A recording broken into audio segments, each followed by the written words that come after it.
Hello guys, இன்றைக்கி நம்ம அழகாக சம்பா ரவை வச்சு எப்படி பாயசம் பண்ணலான்னு பார்க்கலாம் வாங்க. ஃபஸ்ட்டு ஒரு கடாயில் 2 டேபிள் ஸ்பூன் அளவுக்கு நெய் சேர்த்துக்கோங்க. சேர்த்துட்டு இந்த சம்பா ரவை போட்டு நல்லா வறுத்தெடுத்துக்கலாம்.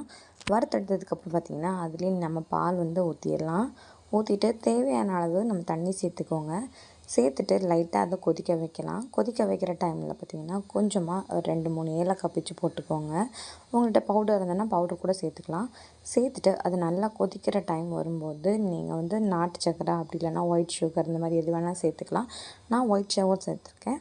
சேர்த்துட்டு நல்லா கிளறி விட்டுக்கோங்க. இந்த டைமில் பார்த்திங்கன்னா இன்னொரு பக்கம் கடாயில் கொஞ்சமாக நெய் சேர்த்துட்டு முந்திரி பருப்பு போட்டு நல்லா வறுத்தெடுத்துட்டு இதில் சேர்த்துருங்க. சேர்த்துட்டு சர்வ் பண்ணுங்கள். அல்டிமேட் டேஸ்ட்டாக இருக்குங்க. ட்ரை பண்ணி பார்த்துட்டு மறக்காமல் நம்ம கமெண்ட் செக்ஷனில் கமெண்ட் பண்ணுங்கள்.